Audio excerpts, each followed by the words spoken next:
Juda Alcabes, welcome, Improv Hello, hello. Therapist. Yeah, how you doing, man? I'm doing good. I'm doing real good. Doing real good. All right, awesome. So, why are you on the podcast today? Well, we have a lot to talk about. I think me and you have a lot to talk about. We're both therapists, and we're both trying our hand at stand-up comedy. So I think that's something for us to talk about. Yeah, man. Yeah, And yeah, and like public speaking and all that kind of stuff that where we overlap. And I love the world of, I want to say performing, but it's not just performing. It's like learning how to give a message over mm, to a group of people, which I always say is, I think it's the most valuable skill across all professions, across hmm all areas of life, right? If you can hmm take words and formulate them into a way that is meaningful to someone else or motivates someone to do something or mm, helps them see something in a different way, teaching or anything like that. I yeah, think, I mean, I think that's just so special to be able to do that. So I think that we got a lot of overlap on that stuff, and I want to get into some of that yeah. I'm and excited, other stuff. honestly. Right, for sure. I'm excited to break into it, and I do find it fascinating how much we really intersected on. Like, we both went to Chavetz for Yeshiva, and we both That's became right. therapists. Yeah. I'm Yeah. doing stand up. You've been doing this for a lot longer with comedy and improv. So I'm curious to really understand how you see the intersection between comedy and therapy. Yeah. Oh, I love the intersection of comedy and therapy. I think there's a lot of nuance to it. So there's like a lot of different areas where they do intersect. But one of the things that I found for myself and that I find for my clients, and I'm sure you've had this too, is that at a certain point in the therapeutic relationship and a certain point in the client's individual growth, they start making jokes Mhm, and they start making fun of themselves. Sometimes they start making fun of like even like the trauma that they've had, like they start joking about it. mhm, um what I've come to believe is that there is a very, very healthy and necessary part of humor, which gets a bad rap because humor could be used as a defense mechanism. It can be offensive to people.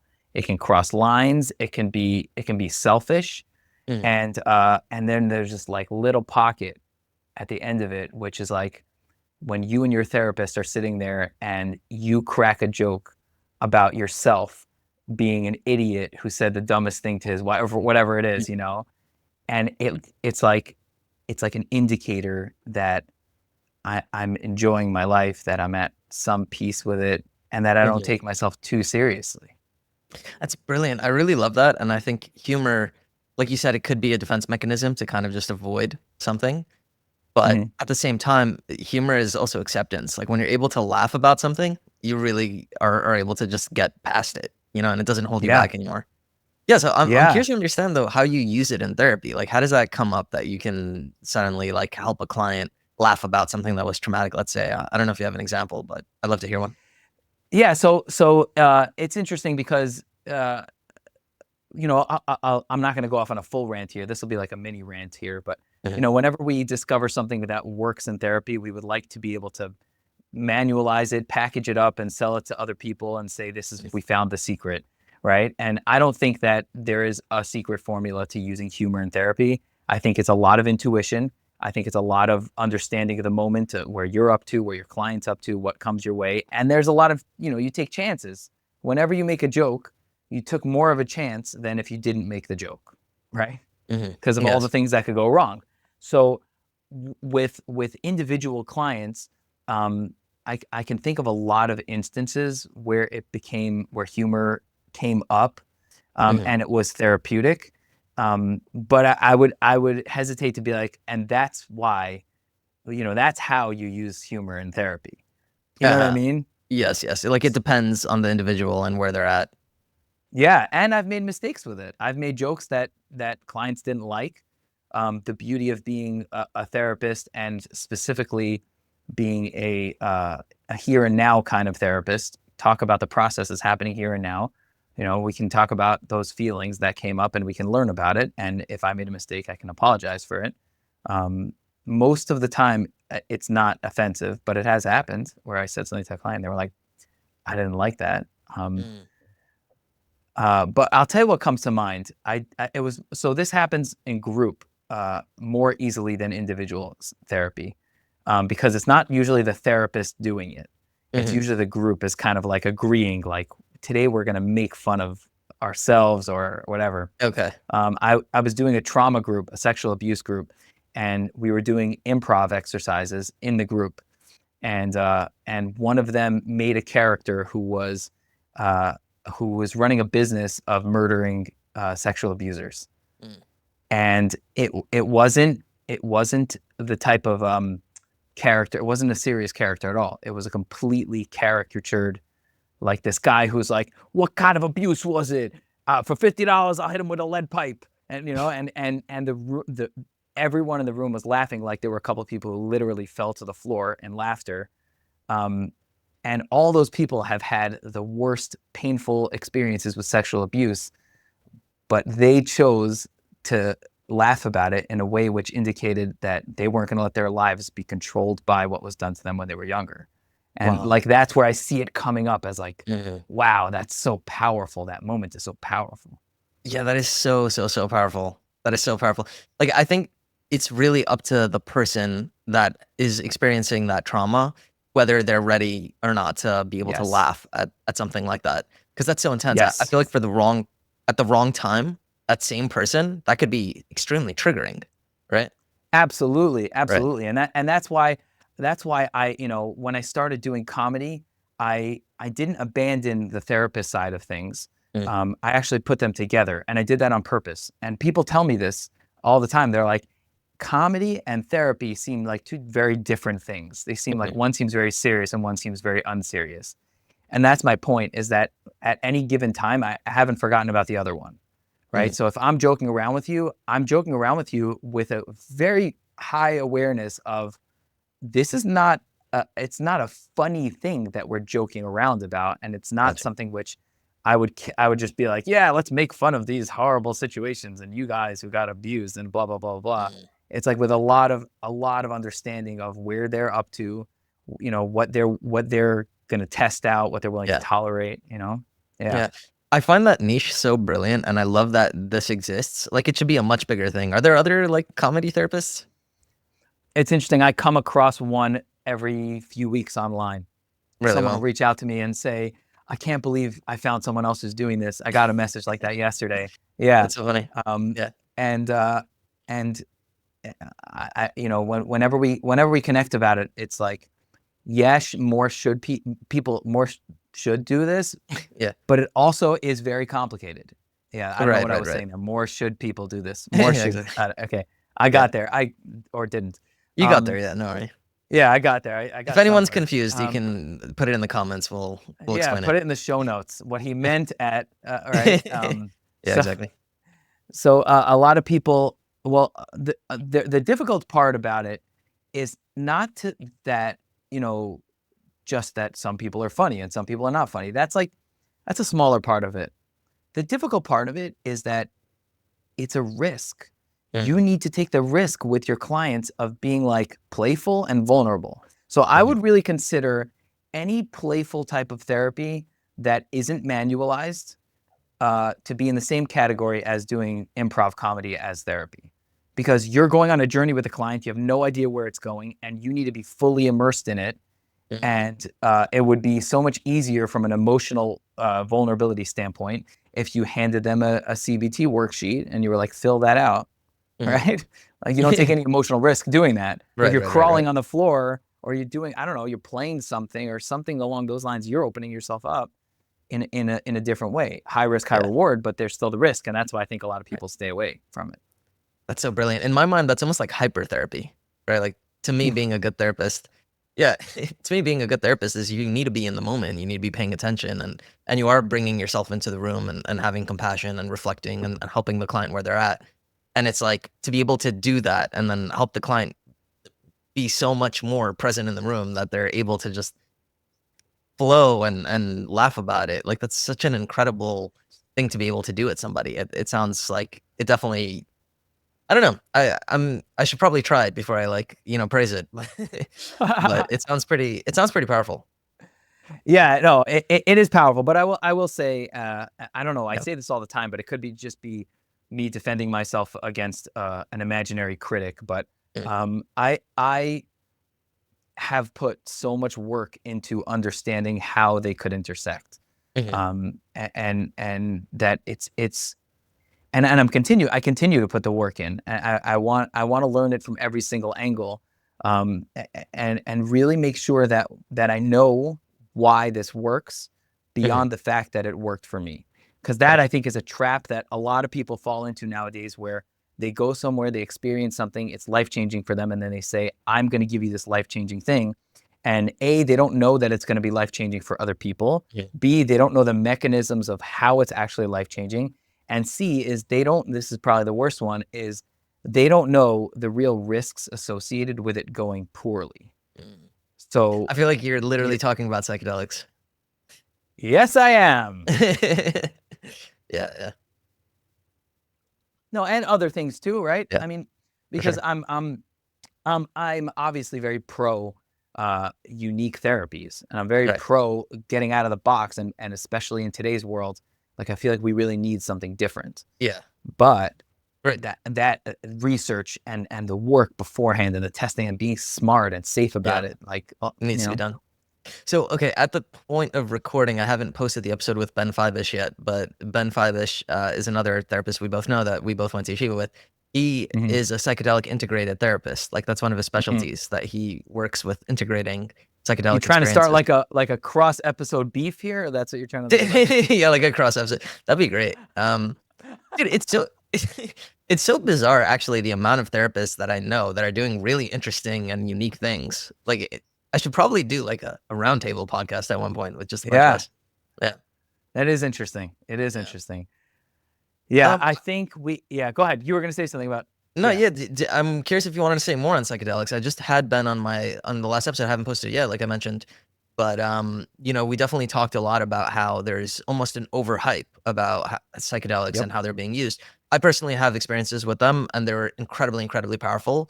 And I'm pro them for the right person. But like you said, like there's so many risks involved. It's not just like a miracle treatment. You have to really be responsible with it. And obviously not advocating for anybody to do anything illegal if it's not legal in where you are and in the way that you're doing it. But I live in Florida, so yeah, you but know it is how it goes down it here. could be a very powerful experience and Yes. incredibly, incredibly healing, done under the right circumstances. Mhm. Yeah. Yeah, so I'm not anti psychedelics. I push back on, I want to call it there's a better way of saying this, but like the Mhm. reckless marketing of it. Yeah. And the reckless marketing by therapists. And that's Mhm. where I've been outspoken, where, therapists are really not framing it as this is something that is good for some people and not good for other people, and then being very clear about who it's not good for and Right. why it's not good for them. Because Mhm. I work with a lot of substance abuse addicts, and most people I think would agree that someone who has a history of using substances to make their life better should Mhm. not take a substance to try to make their life better. It's it's very different. I could definitely understand that with regards to ketamine treatment, which is something that you do a lot of times. I don't have any experience with ketamine, so I don't know what it's like. But something like, an intense ayahuasca experience, you're not doing that like consistently. Like you won't be able to handle it. I don't think. Well, I'll tell you, my Yeah. concern is not about them getting addicted to it. My Okay. concern is that when somebody is, when somebody is in the throes of a substance addiction, Mhm. so their mindset is they're looking for something external Mhm. to put inside of them to make their life better, right? Right. And a lot of recovery is learning that you have to change that mindset. A lot of Mhm. times you have to work internally, right? And then Yeah. there's also the instant gratification piece of it, right? Yeah. Um, for a lot of people, I've seen this too many times. They were in therapy and then they said, I think I'm going to stop therapy because I'm going to go do ayahuasca. No, that's a terrible idea. But that's what I'm saying is this Yeah. is where I put the burden back Right. on the therapist community, Yeah. Yeah. Yeah. because the therapist community is, I Right. think a lot of people are very excited about it, and Right. they're pushing it out there saying like this is amazing, Right. and they, for whatever reason, I'm not theorizing Right. why, but they would hesitate to be like, but also if you're this type of person, don't do it. And if you're Right, thinking right. you're going to stop going to therapy, don't do that, right? Right. Because I have a saying. I say, if you're a jerk to your wife before ayahuasca, you'll be a jerk to your wife after ayahuasca. Most likely, it's not gonna. It You have doesn't to do make the you thing. not a jerk. That's what I'm saying. Is Yeah. like because I was working with somebody Right. who was in a marriage that was in complete turmoil, and they were married for 35 years, and there were lies and everything like that. Mhm. And in the middle, he went for ayahuasca, and then 4 days later, he was blowing up my phone with, urgent messages because they were fighting again. And I was like, well, what did you say? Oh, I said this. I was like, well, shouldn't have said that. Like it still made him. It still didn't fix him. But I will say, I think while I definitely agree with you, like it's not the miracle treatment people think it is. It's not like you're gonna take it and Yeah. you're not gonna become a jerk all of a sudden. But it can give you revelations on certain ways that maybe like you being a jerk was some type of defense mechanism or something like that, and you could suddenly get some type of revelation of, oh, this was this thing in my childhood that did that, and you get such a clear experience. Or maybe somebody's a jerk because they feel like they're unloved, like totally unloved, and so they have to be mean to everybody because they just feel bitter inside. And then they get this deep sense of experience of just like, I am eternally loved deep down inside my soul in the deepest possible way. And they have that experience, and then it's just like, I don't need to be the way that I used to be. That being said, that having that revelation is one thing. You need to do the integration work to be able to continue it. Yes. It doesn't automatically change years of bad behavior, Yeah, 100%. And like, again, like I said, I'm not pushing back on the idea of it. I'm pushing back on the therapists who are being reckless about it. Yeah. Right? Definitely. There definitely seems because, to be. Because with me and improv changed my life. Like I always say about improv that when I started taking improv classes, it was like I walked through a door that I didn't know existed, but now I can't remember what was on the other side of the door that I started from, right? So and like my entire life has changed from doing improv. Now, I believe that a lot of people could change their life from doing improv. Right. However, I have told people this is not for you right now, or I've told people, considering that you're working on this specific issue, like improv is nice, but improv is not going to help you with that problem, right? Yeah. And I've told people, if you're thinking that you're going to start doing improv, and this is going to solve your problems, I have a saying: you're a jerk before improv, you're going to be a jerk after improv. Yeah. All right. No, that's brilliant. Yeah. I mean, I want to go back a little bit and say a few things. You mentioned earlier how you're fascinated by the idea of being able to package, a string of words and having that inspire somebody into action and move them. And then there's also the therapy angle, and we were just talking about psychedelics. And I think that something about those things is very attractive to therapists, like psychedelics. Like the reason why a lot of therapists are very pro it is because like we are the shamans in secular society. Like therapists are the ones, like back in the day, who did people go to? They went to the shaman, right? They needed help. They were having mental illness, marital issues, relationship issues, work issues. They went to their shaman, they went to their rabbi, or their priest, whatever. In a secular world where like there are no rabbis or priests and or shamans, like we are the ones. We're the ones. We've just, we're the wizards of our day and age. And I think like that idea that attracted us to become therapists, of like wanting to deeply impact somebody and help them get out of that state to process something that was so hurtful that finally they could be healed and move on, right? Like that idea of being able to service somebody in that way that awakened this calling within us that brought us here. It's the same part of us that probably also is like so fascinated by like, wait, tell me about improv, tell me about public speaking, like tell me about psychedelics, right? Like all these different ways that we could almost like fulfill our destiny. But I had this thought a while ago, and I'm curious to hear your thoughts on it, of like, we're the modern day wizards, Yeah. Well, it's interesting because it has become that to a certain degree, but listen, I've been critical of the therapist community, knowing that I'm part of it, and also knowing that being part of it means that it's easier for me to be critical of it because, someone from the outside could be critical, like, you're critical because you're like, I don't really understand it or whatever. A therapist could kind of brush that aside. I think we've become the wizards, but I think we very quickly have just wrapped our arms around it, where we're like, we are the wizards now. come and Yeah. listen to me as I tell you how to lessen your anxiety, right? And there's very quickly, and I warned people about this. It was my first episode of my podcast. Yeah. I warned therapists, it's coming for y'all, because you guys are riding too high and you're acting like everybody needs to come to you in order to be able to function. And that's not the truth, right? Yeah. Like without a therapist, how would you know that self-care, like taking a shower at the end of the day, is important? And so therapists riding high and pushing that stuff is making people push back. And the result is a lot of unlicensed, unproven people who are just billing themselves as a healer, and sometimes even very bad people who have no oversight, because even they're a bad therapist, but they're, you still have a licensing board and you still have a community and a reputation that, like, it does push back a little bit on the bad people who want to use it for evil. Right. But when you're a person who is like kind of just riding this trend, because everyone, a bunch of people are tired of therapists and they don't want to pay that much and it didn't do what they wanted it to do. So come to me, and then they do bad stuff to people. Like I saw an article about someone who is going to jail for slap therapy. Oh my God. What, he was like slapping people? Yep. That's crazy. And it was a real thing. It wasn't like one time. He didn't like slap somebody and then afterwards go like, it's therapy. It's slap therapy. Everybody knows that. No, he had like a whole thing. He had like a whole like group and people who would go and slap each other. Oh my God. Yeah.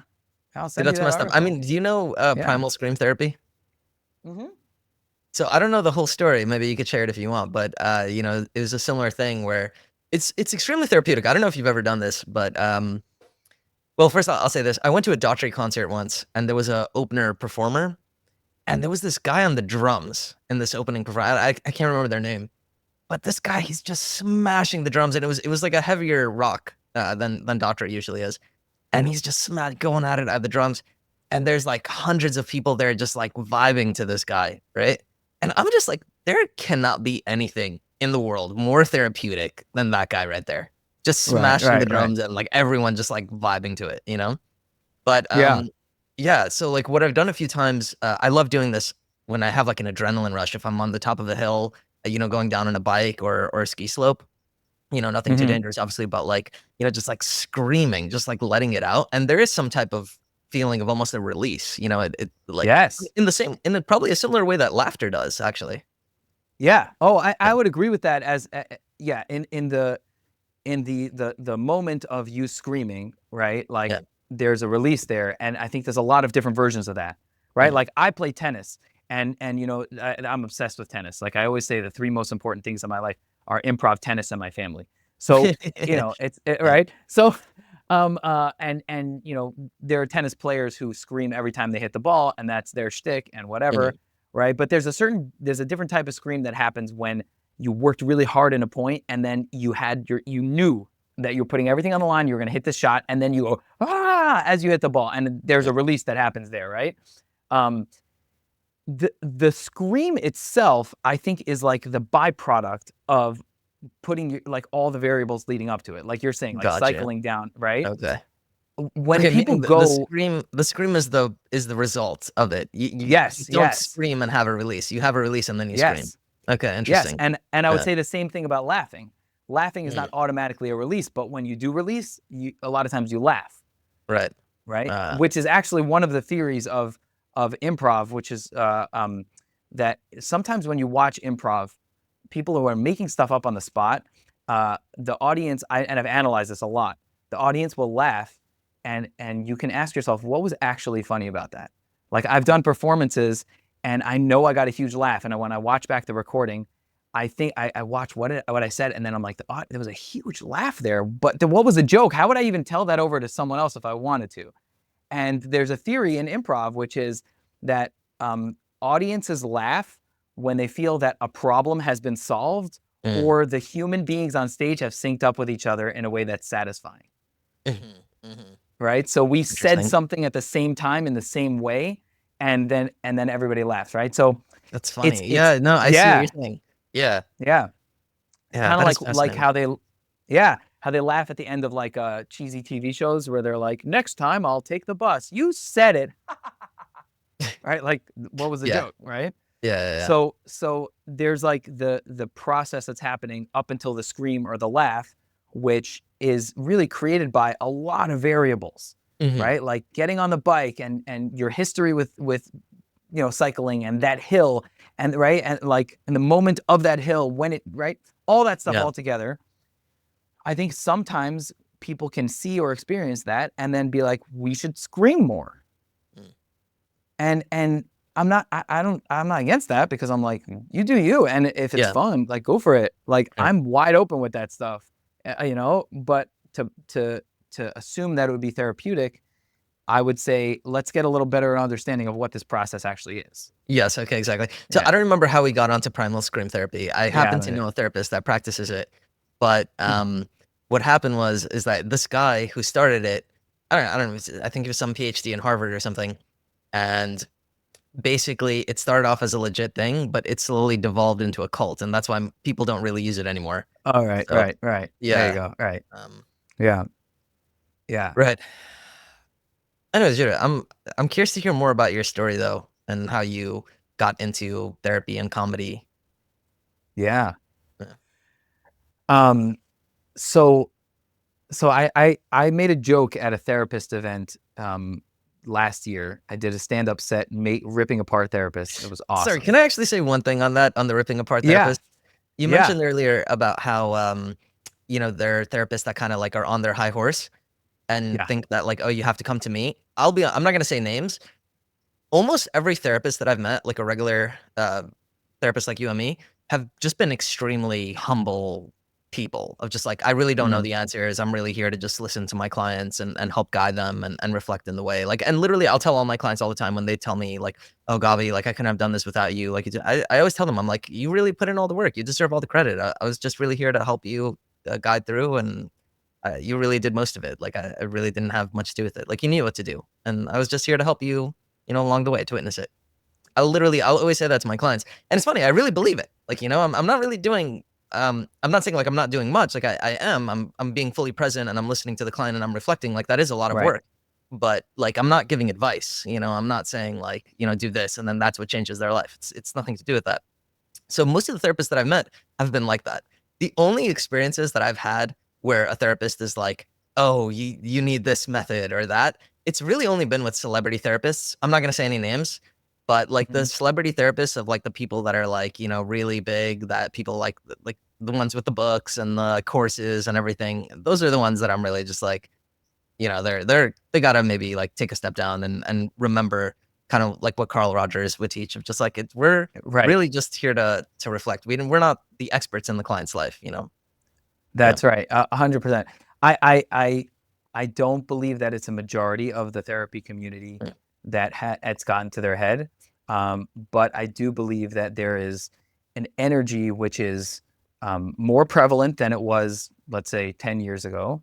And that energy is I see it as having two risks, right? One is the clients that are getting the arrogant therapist who is not going to look at their own countertransferences and own up to mistakes and things like that. But the other one, which really like, I would say keeps me up at night, but I don't know, I sleep pretty well. So, but it bothers me a lot is the new generation of therapists coming in and looking up at these people who are there like, oh, that's the paradigm. That's what I should be reaching for. And a lot of this stuff exists on social media. And I know the internet is not always the rest of the world. However, the amount of this stuff which is online, because I'm all over the internet, like looking at the trends. I'm seeing what therapists are putting out there and how quickly it spreads across, all the platforms that like, this is the new thing that we're talking about. And this is the new way that we help clients. And it's better than everything that's been done up until now, because Freud didn't have a metal water bottle, so he wasn't authentic. Like there's, there's some trends that like, I'm happy to push back on. And I'm happy to let go of it as soon as it shifts into another trend or that trend completely disappears. I'm happy to let go of it. I'm not going to be sitting here in 20 years from now and being like, oh, you Instagram therapist. I won't sound like that though. You young therapists out there. Yeah. Yeah. Anyways, man. So yeah, why'd you become a therapist? Yeah. So at this therapist event, right? So I was doing stand up. I was making fun of all the therapists in the room, and This is it before was you became a so fun. therapist? No, this was like a year. This was Okay. actually a year ago. Okay, gotcha. Nice. So I'm making fun of therapists, and I forgot exactly what the joke was, but it was something like about how you went to school to become a therapist, but likely your family made you a therapist before they taught you how to tie your shoes. Yeah.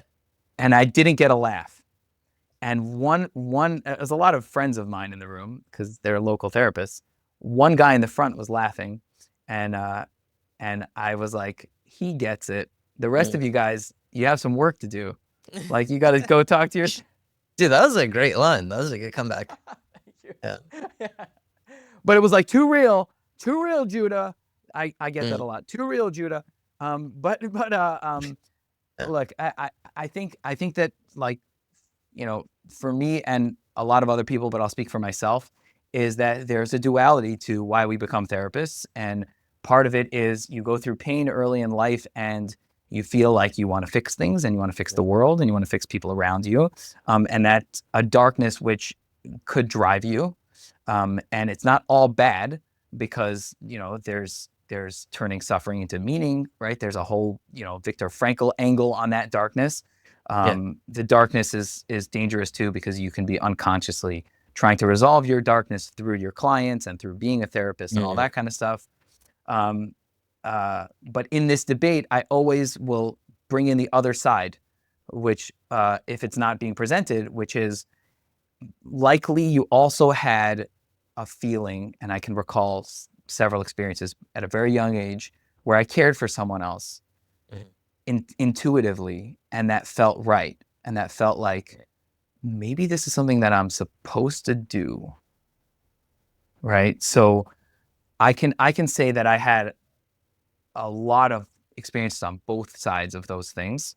And so that's what kind of drew me into therapy, becoming a therapist. Now, I will say that this is crazy, but I decided I was going to be a therapist when I was 12 years old.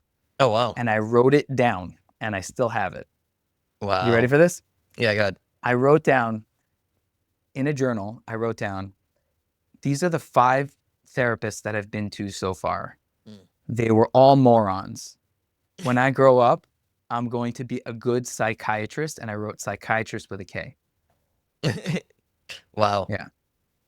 Yeah. So part of it was experiencing being let down by people who said that they were going to help me, but then either I perceived that they didn't help me, or there were actual incidents of them being dishonest because they were, they said, oh, I'm not going to tell your teacher that you said this about them, but then there was a meeting about And then they told your teacher?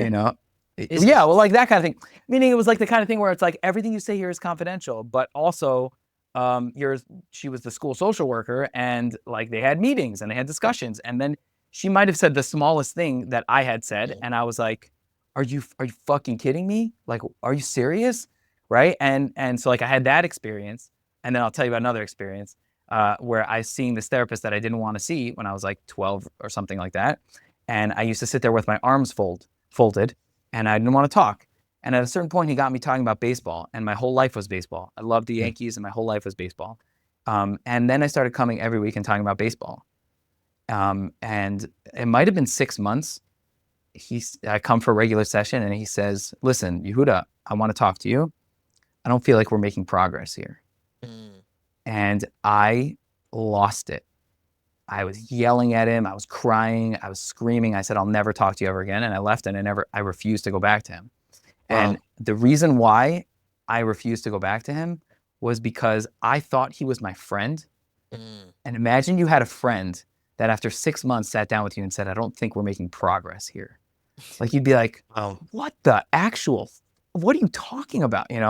Yeah. So I did. Yeah. So I actually did with one of my professors, I did a almost 2-hour Gestalt therapy session about that that experience as a 12-year-old with that therapist. You brought the 12-year-old back in the room?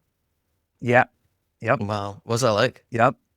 It was wild. It was wild. I had my 12-year-old self sitting there, and we were talking to him, and then me as my adult self being a therapist now, and my 12-year-old self being like, so you're probably full of crap.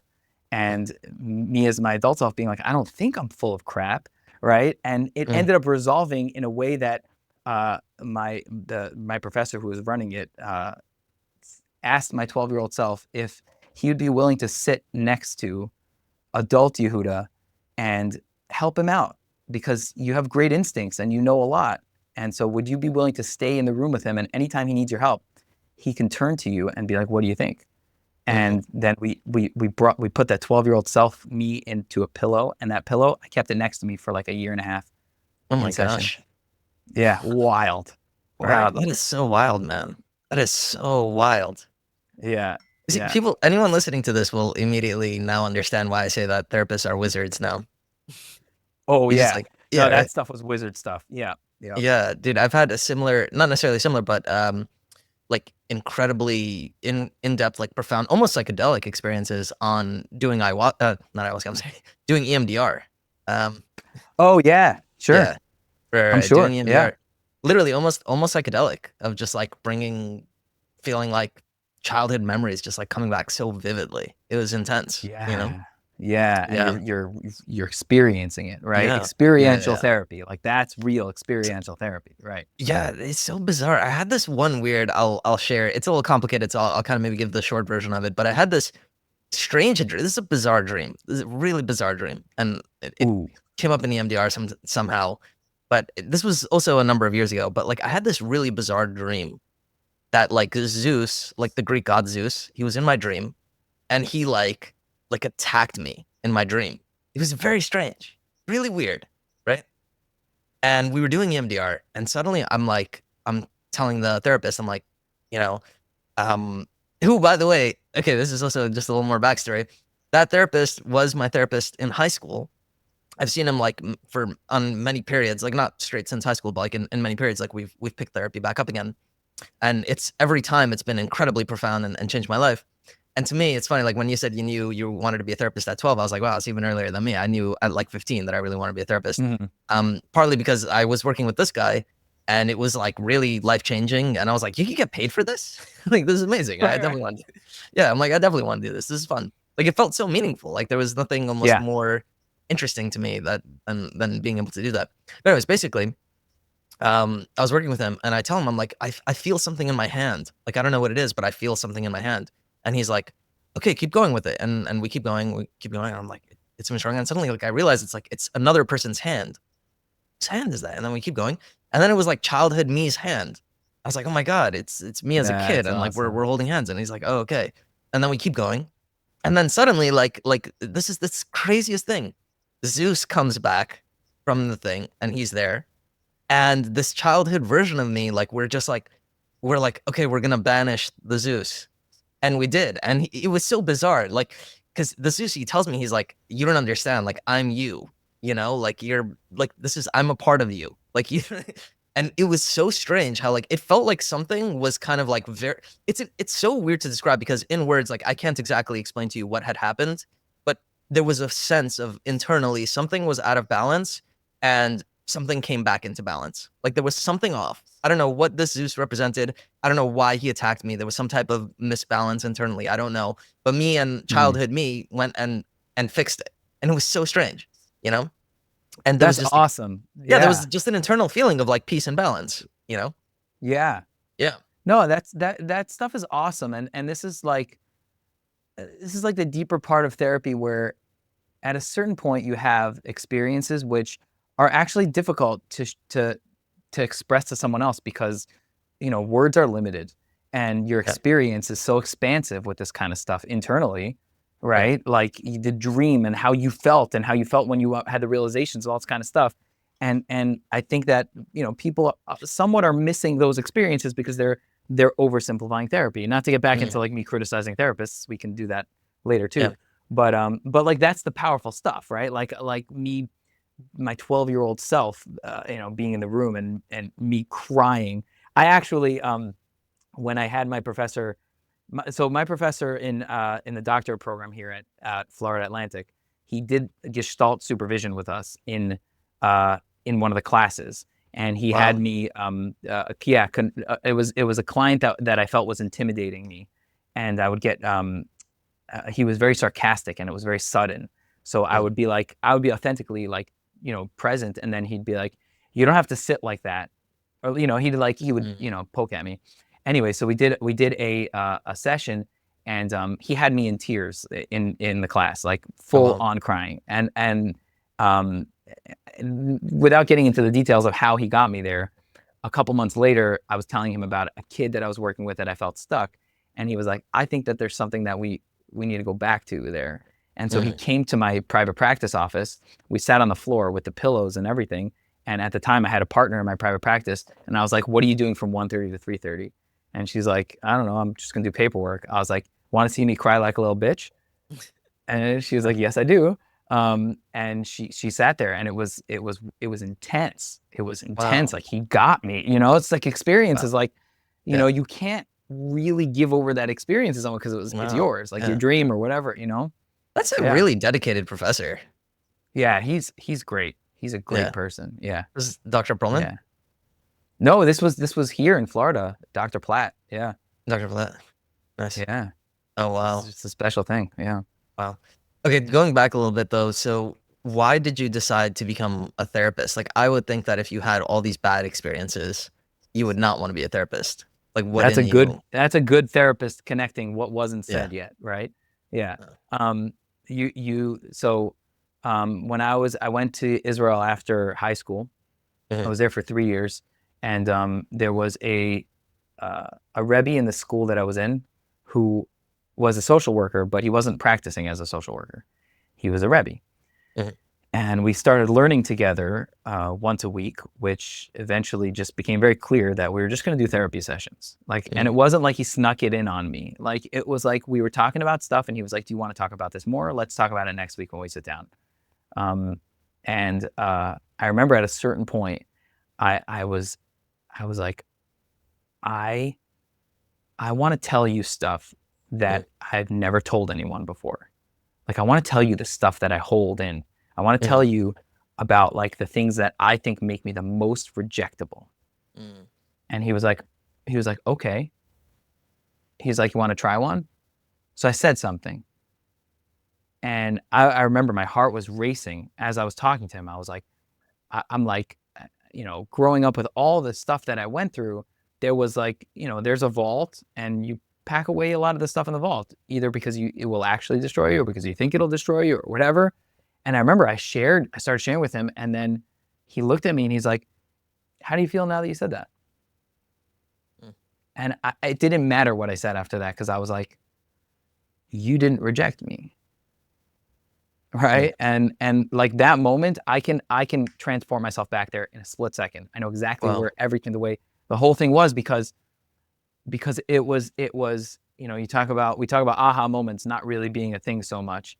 Right. But it's not the aha moment from an intellectual realization. It's an aha moment from your paradigm of the entire world shifting in a moment where it's like, I can't deny the fact that this guy is not going to reject me. Like, I can't say, well, he's only saying that because he's of this, because of that, because the evidence, the emotional evidence was too strong. He was caring about me and listening to me all the weeks up until then. Yeah. Right. And then when that moment happened, it was like, holy shit, this guy cares about me in a real way. And he's not like getting me in trouble or running away from me or, Yeah. That experience led me to, I said to him at one point, when I think I'm going to be a therapist when I'm older. And again, super genuinely, he looked at me, he's like, "Oh, you'll be great at it." Like, I'm getting emotional thinking about it. Yeah. It's such a beautiful experience though. Yeah. Thanks for sharing. Yeah. Hell yeah, man. I think there's a lot of beauty in therapy. I really, really do. But it's complex. It's not just beautiful just because, we decided that we were going to be healers and we decided that we were going to care about everybody, because I challenged my students all the time with this, like, are you ready to confront your client? Or are you ready to confront yourself? Why do I feel this way towards my client? Mm-hmm. Then you work some of that stuff out, and then you are ready to confront your client and say, you know, when you say that to me in that way, I got to share with you that actually it upsets me. And I'm sharing that with you because I think it'll be beneficial to you, right? Like, those moments are so complex. There's so many layers of stuff that need to be professionally sorted through. And so, you know, that's why I often talk about how we need to really get this profession down. We don't just help people because we're like, I'm good at helping people, and I was helped, and so now I automatically help people. It's complicated. Yeah, like getting deeper with the actual ways of being able to do that and do the hard things that need to be done. Yep. Yeah.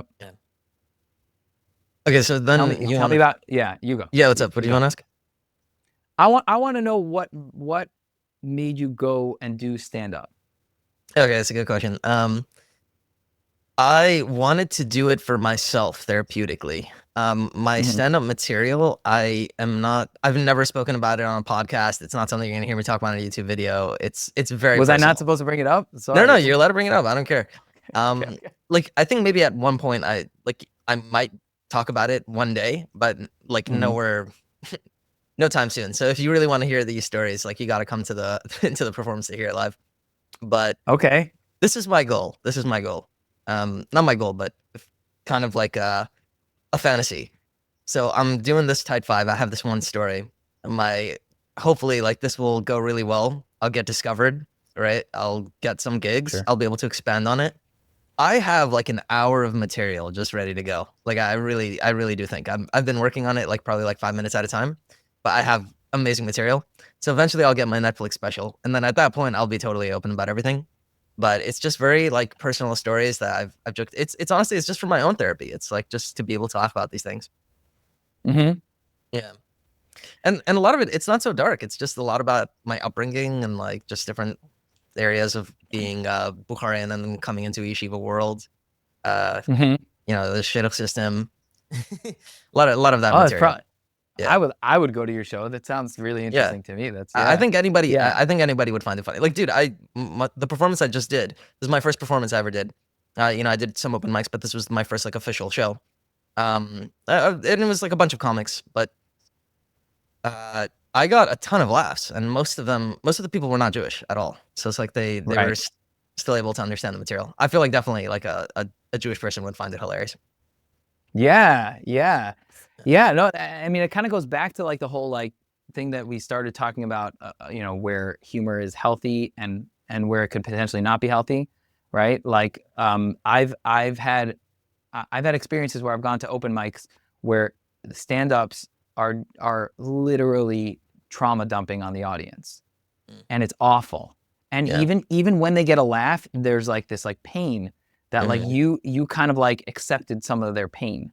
It's not resolved enough for it to be, you know, unifying for the audience. It's it is a little selfish, and it also is like rehashing a wound. It's not not going to get resolved on stage. You're not going to get trauma resolution on stage. However, there's the like really healthy side of like, now that I'm, you know, in this space where it's not as painful, I'm going to get up and I'm going to make fun of it.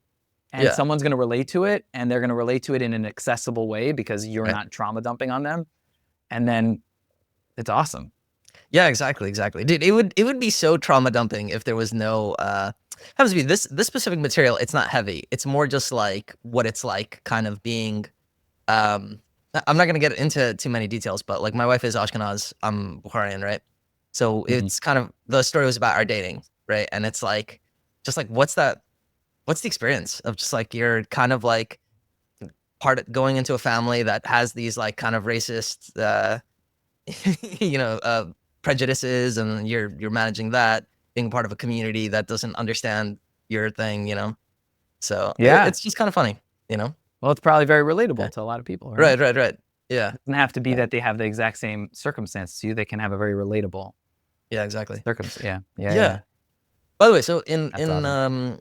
the book, The Body Keeps the Score. It's a very heavy book for anybody that wants to read that book. But The Body Keeps the Score is by Dr. Basil van der Kolk or something like that. Funny name.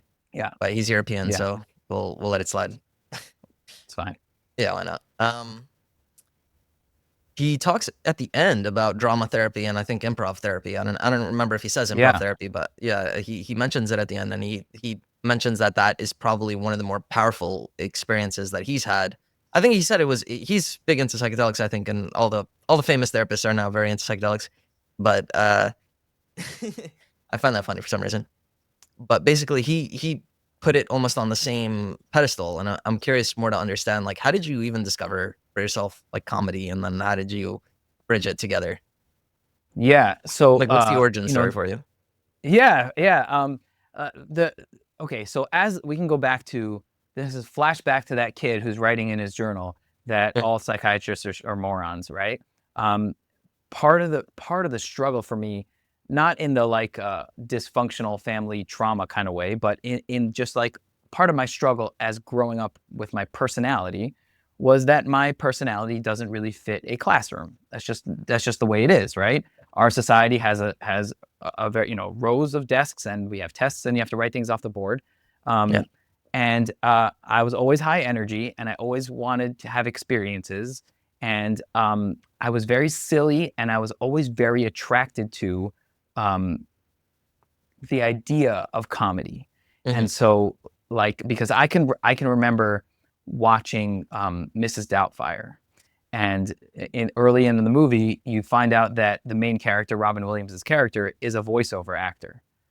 And really? he's doing voices at a mic, and then he finishes, and then he's done for the day, and he goes home or whatever. I remember thinking, is that a real job? Like, is that something people do? Because I want to do that. And then many, many experiences like that. I used to watch Saturday Night Live over and over and over again.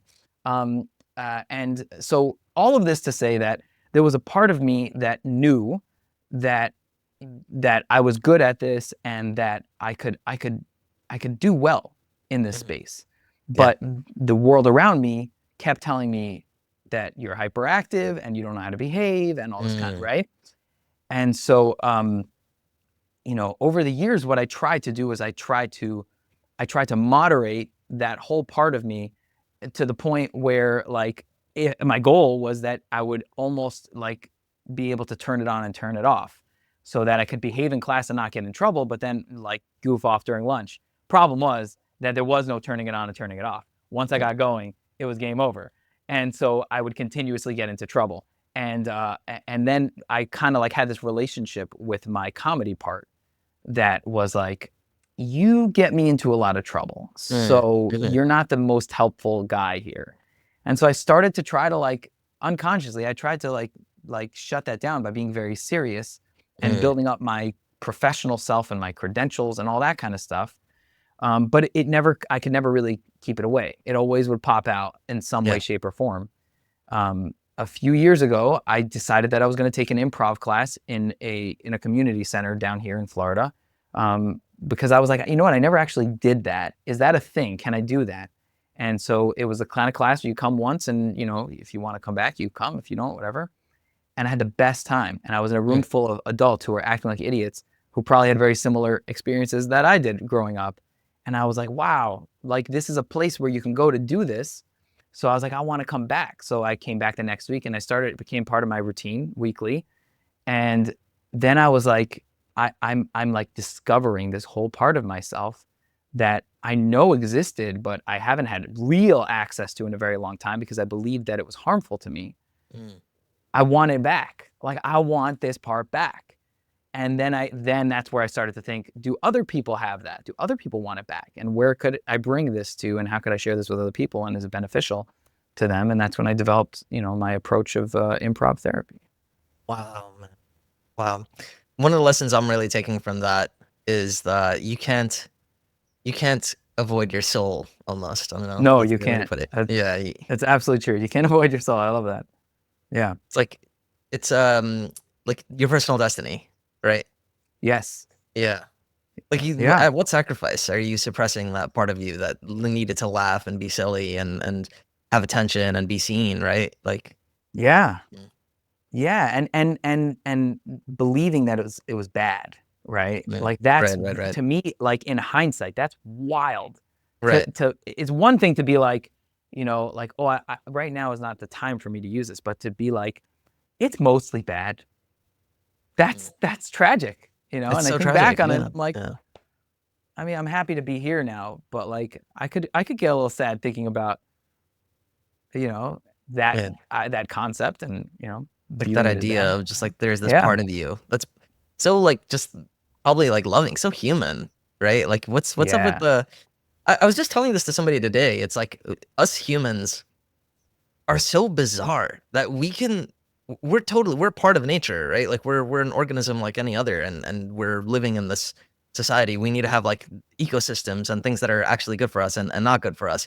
But like yet we can end up living a life that is so taken away from nature in the sense of like we eat just tons of processed foods, just have a total social media interaction. And as I'm doing this podcast, recording with you online, I'm thinking like this is in a sense like a part of it. Like why can't we have a human connection and just talk? Like but like this idea of just being so separated, right? And feeling almost taken out of it when we're not, and like what kind of harms that probably does for us. And it's like it's not normal that our school system is set up in a way of just like rows of desks and standardized papers of just like monotonous, boring information taught in ways of like unnecessary brain rot, and so to speak, Yeah. Yeah, and the craziest thing is, I know for myself, and I really believe this to be true about any normal, like any regular kid, meaning without any developmental delays or something like that. Every single kid is excited to learn about the world. Right, And 100%, man. if the kid is like bored in school, you know whose fault that is? The schools.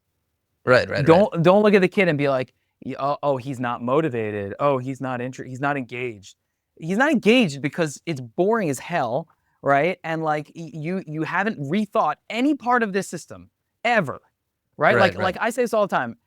You imagine schools did this. They didn't change anything, but at the beginning of every single school year, they sat down with the kid for 10 to 15 minutes and they said, what's interesting to you right now in your life? Right? Because things that are interesting to us then have motivation attached to it. Right? And so like no one ever asked me or you or any kid in a school, what's interesting to you? Chances are the thing that's interesting to them is, first of all, their soul. It's coming from their soul, right? And second of all, it's probably related to one of your subjects, and you can probably now teach that subject in a way which is going to get straight through to them, and they'll be motivated and engaged. Surprise, surprise, right? Like if you told me we were writing a script for a play, I would have been like, oh, I'm here. I'm here after school. I'm here before school, right? But when you're like, and now it's time to open our books, Call of the Wild, to page 31, right? And I'm like, I didn't read it. And he's like, get out. And I'm like, okay, right? Yeah, that's horrible. It's so ridiculous. Dude, I mean, hopefully AI is going to be able to do something about it. Like I think about the structure and how that idea might be so hard to implement, of just like what's interesting to a kid today. Like what can we do to light the fire inside of the kid to really like tap into that natural curiosity that everybody has, right? And especially like I feel like it's so sad that as we grow up, that curiosity and that the ability to just skip on the street and just actually be happy, it just gets socialized out of us, and it's so sad. Yes.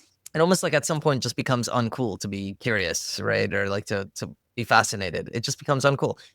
No, and like same thing. I say this all the time of somebody that this is the funniest thing. I was with a friend in a park, and we were just sitting down, we were talking, and there were these two kids, right, running around with this soccer ball, and they were kind of like playing, and they were laughing just on the sidewalk, walking around. And I was like, dude, when was the last time you were that happy? Just like giggling on the sidewalk, like playing with a soccer ball, like it's nothing, And like they weren't kicking it, they were just kind of like tugging it at each other, and they were just giggling, like It's like, dude, if anybody did that now, you would probably rightfully assume that they're on drugs, Yeah. And it, in a way, it's kind of sad that like that's the social condition of just it's not normal to be happy, like especially to that degree, Yes. Sorry, I forgot where I'm going with this, but yeah. Well, I think a lot of the school system does do that in Yeah. the squashing of curiosity and the the two-dimensional form of learning. Right. When learning should be four-dimensional, you should be at, like, the fact that we learn science in a classroom is the most ass backwards thing I ever heard in my life. It's actually a good point. Right? Yeah. Like, walk outside, pick up a worm, like, I don't know, do something. No, that's a Like, great point. Yeah. yeah. So there's so many things that are like that, but I think, like, people being self-conscious about being playful that's something that I've thought about a lot and I've talked about a lot, and I help people with a lot in improv. Because yeah, you're right. Like, when was the last time you were kicking a ball back and forth and it got to the point where you were laughing? And that laughter out of, like, satisfaction and connection, not from the laughter of this is actually funny, but, like, there's a release, right? That laughter is because of the process internally. That's part of the reason why I went all in on improv, because I without even assigning the reason why we're so self-conscious, right? Like, because we could say it's society, we could say it's just becoming an adult. We could say that it's a school system. We could say, without picking where it's coming from and talking about that, the bottom line is that people are afraid to be playful, and they're afraid to open up, and they don't want to be judged. And, the people will say you look like you're on drugs. Now, when you do something that has a structure to it, like improv, and it has a name, right? So then a lot of times people are like, I'm willing to go with this. Meaning that if it sounds like semantics, but if I were to say, I actually said this early on when I was starting with improv therapy, I called it adult play therapy to somebody. And I was like, I'm not saying that ever again. Because they're going to be like, I'm an adult, I don't need play therapy, right? But I'm like, improv theater. Oh, it's theater. Oh, there's a form to it, right? So the point is that, like, if we can give people a structure, which then once they're in it, they can go and kick the ball back and forth enough times that they feel the experience of laughter and connection, then they'll want to do it again. And then they'll overcome that self-consciousness, because that self-consciousness is artificial, because it's not warning you about anything, right? It's not like, you're going to actually, like, ruin your reputation as a therapist if you kick a ball back and forth, but the self-consciousness is lying to you and saying that it will. But once you go over it a few times, you're kind of like, oh, well, that didn't destroy me, like an exposure therapy, right? Right. So that's one of the many reasons why I went all in on improv, because I'm like, I can help people get back to that place that they haven't been to, sometimes in like 40 or 50 years of, like, laughing and giggling with someone else. And the magic of improv is that it can sometimes happen in 10 minutes. They can come in and be like, I don't know what I'm getting into here. And I'm like, don't worry about it. We're just going to do some light warm-up exercise. And then 10 minutes later, they're laughing hysterically like they haven't in years. And that experience is theirs. And it's undeniable that they had it. So, dude, I'm going to try improv. I'm really excited. Hell to do yeah. This. Heck yeah. Yeah. Right? Yeah. Dude, I mean, we do have to wrap up pretty shortly. I'm wondering, do you have any topics that you want to bring up? Well, I mean, we're talking about stuff that I love. This is all my favorite stuff to talk about, So I don't know. I mean, I asked you about the stand-up thing. I don't know. What do you got anything else? You got anything on your mind? I'm sure we could talk for hours. We could. I'm thinking, I'll tell you, to me, being a therapist is a lot of fun. And I did want to do this since I was in high school, and psychology is my favorite subject and everything. At some point, like, I don't really want to be doing this full time for the rest of my life. You know what I mean? Like, I would love to continue to have, I don't know, something like 5 to 10 clients a week, but do something different. To me, this is honestly my biggest dream, is I want to write a sitcom. So that's really where I'm trying to head to. So I'm doing the stand up and practicing comedy and other stuff because I have this time in my life from the time after I left yeshiva, before I got married. That whole time, dude, it was rife with comedy. I was a school counselor, and it was funny. Like, when you mentioned your school counselor, that really hit a nerve for me. I never, ever, ever told a teacher or principal or anybody what another kid was going through, unless one time, a kid was suicidal, and that obviously I had to tell. But, like, never, ever would ever, like, ever. And unless the kid specifically asked me to. And then even then I would be like, hey, why don't you come with me so you could see exactly what I would say. Right. Right. Right. that was really triggering to me. That like when you not triggering, but it was kind of like really offensive to me when you said that. And even one time, actually, the principal came to me and he was like, "Gabi, why the heck didn't you tell me this thing that you know that the kid ended up telling me?" And I was like, "It's none of your business. Why would I tell you?" You know, that's right. It's That's kind right. of it's kind of ridiculous. Yeah. Yeah. Yeah. But I don't know, man. I love comedy. I love doing therapy. And to me, I started this podcast thinking it would be totally separate from therapy. Like my practice would be one thing, my podcast would be another thing. But now I'm realizing like the power of really combining the two, of like spreading these powerful messages. Maybe this is a good way to come around full circle of just like, to me, the reason I did this podcast is, first of all, I get to sit down with fascinating people like you and talk for like an hour plus, which is great, and build a connection. That's like incredibly valuable. Yeah. You know, and all the people I've met along the way, it's like, I'm just so fortunate to be able to do this. But also it's just like, I really want to share meaningful, powerful messages and understand people's stories and hear how their experiences may have been difficult and crazy and what they were able to do to get past that. And hopefully that could resonate with somebody and relate to somebody. And I'm doing it selfishly too. But you know, the to be able to do that at scale is like so powerful, and like to have the technology to really share people's real personal experiences and have that be able to touch people and resonate with them. That's so powerful. So it's like, it really, and once I realized it goes hand in hand with therapy, I was like, you know what? Yeah, I should really connect the two. So yeah, well, I think you know, like Irvin Yalom is my favorite psychotherapy writer and inspiration. If I had to pick one, it would be Irvin Yalom. And okay, cool. What do you recommend to start with? Well, the gift of therapy is I say is a once a month mandatory reading for all therapists. And it's actually it's a really accessible book because he basically just wrote like 2-page, 3-page chapters on different ideas which he thought it was important for therapists. But he's written many novels, therapy novels. And I think about his life. I mean, I believe he's 93 now, 94 or something. And I think about his life, and I think about how he was a psychiatrist, psychoanalytically trained, and at a certain point, he started writing novels. And that had to have been a tough. I believe he wrote about it in his autobiography, if I'm remembering correctly. That it was the kind of thing where, like, his colleagues were like, "What in the world are you doing?"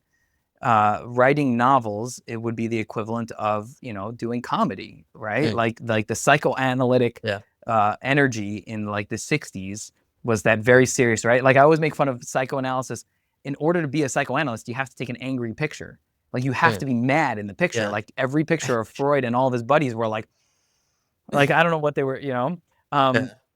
So I always thought they it was just a very like serious profession. What? Right. I always thought they just looked kind of like what's the word? Not contemplative. I'm forgetting the word. That they just look out of, just like not there fully, not obscured. I always said that famous picture of Freud. It looks like he's already annoyed with you that you've told him the same thing too many times in session. Yeah. He looks aloof. That's what it is. They look aloof to me. Right. But I think about Irvin Yalom, and I think about him writing novels, and you know, that being it'd be antithetical to the psychoanalysis, you know, psychoanalyst of the time. And you know, I think that for some people, psychotherapy that's going to be their life, and that's great. And there's, you know, but then there are other people that are you know, you're gonna be pulled in a lot of different directions, and they many times will not be a contradiction to the actual core of therapy, but they will feel like a contradiction to the professionalism of therapy. And that's where I say, do your best to sort through the professionalism to figure out like what's an actual thing which is helpful to being a professional, and what's a thing that is a professional protection, right? Like if you don't have your degrees, I have my degrees on the wall. I love my degrees on the wall. If you don't have your degrees on the wall, is it unprofessional? No, it's just you like having your degrees on the wall, which is nothing wrong with it, right? But there's a lot of things where people will be like, well, this is professionalism, and it's unprofessional to do blah, blah, blah. And I wonder about that, because maybe there's a whole nother wing to your entire, you know, existence, your professional existence, which merges an unprofessional part into the professional, and it changes, and you end up in a place where you didn't even realize that you could end up doing improv therapy. Yeah. Yeah, man. Wow. Okay, dude, quick fire question, real quick. Yes. You do public speaking and you were mentioning about packaging something that could change somebody's life. What are some quick thoughts that you have on how you either find a message or center yourself or communicate? Public speaking. The first thing, I was taught this by a mentor of mine, the first thing I say to people whenever they're putting a speech together is come up with your central idea and write it at the top of your paper. And that could sound so simple, but everything needs to be driven by that one idea. And so how you come up with that idea, you imagine it's after the speech and somebody from your audience is walking out of the room and someone else is saying, "Oh, what was that speech about?" It's that line, right? What I want you to walk away with is this one line, and then everything you decide that you're going to say in the speech is tied to that one line. So Got it. Okay. that makes the biggest difference, especially for academic people, because people who are smart and have a lot of information and are an expert on something will oftentimes give too much to their audience, and they want, and their audience is like, we don't study this. We don't know what the hell you're talking about. We don't know what intersubjective theory is. We don't know what that means. You could give a whole class on that, right? Yeah. So that's one.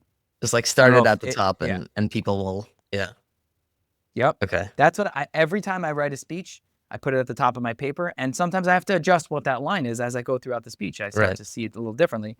But without that line, you could get lost, and then who knows what the hell you're saying. Gotcha. Okay. That's the first thing. Yeah. Sorry, Judah. We do have to I have something I have to run to. Oh, but, man. Yeah, no worry. Let me. Yeah. Sorry, what were you gonna say? Go ahead. No, go ahead. Last couple of questions. Where can people find you? Yes. But actually, let me ask that just one more time. Judah, where can people find you? Okay. theimprovtherapist.com, the Improv Therapist on Instagram, on YouTube, on Twitter, on MySpace, on everything. And my name, Alcabes, Juda Alcabes. You can find it that way. And the Improv Therapist podcast. So, Improv Therapist. I love that. Okay, great. And yeah. I'll and where can people find you? Oh, I mean, yeah, I guess wherever they're listening right now, right?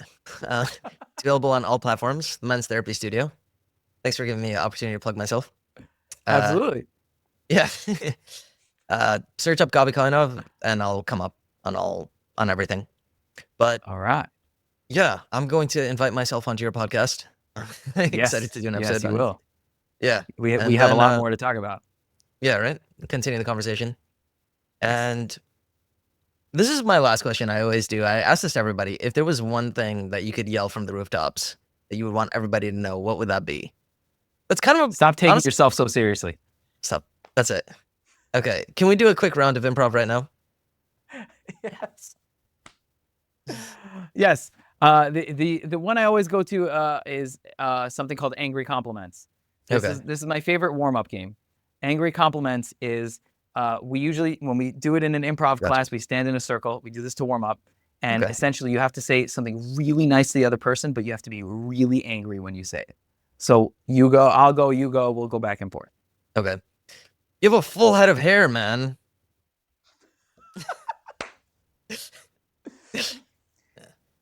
I really appreciate how thoughtful you are about your podcast and how you really genuinely want to help people. God. Thanks, man. I mean, dude, like the way that you're just combining therapy and different things like podcasting and the comedy that you're doing with the improv and everything, dude. Just it's so cool, and it makes me so freaking impressed that you are doing that in such a seamless way. It's like I could literally jump for joy or something. Well, you know what? I'm going to say this, okay? I'm going to say this now that you said that. I'm going to say this. It was really nice reconnecting with you after all these years. You know what? Because we didn't really know each other when we were younger. But now I'm starting to think that maybe we should have known each other because you're a nice guy and we have a lot to talk about. All right? Oh, man. And you know what? It just pisses me off that you're a nice guy, too. And it just makes me so frustrated that we didn't see each other all this time and didn't even realize that we were both therapists. I can't even keep it up. It's hard to keep it up. Yeah. That's great, man. That's great. Yeah. That's great. How did I do for my That's first my try? favorite warm-up exercise. And then Yeah, we right. get going with the rest of the longer Right. scenes and stuff. Yeah. How did I do for my first try? Not bad, huh? That's good. Yeah. Yeah, thanks, man. That's great. Yeah. You Anyways, did man, it. Yeah. this has been so fun. I'm excited to Yes. come on yours. Yes. Looking forward very soon. All right. I'll see you, man. Take care.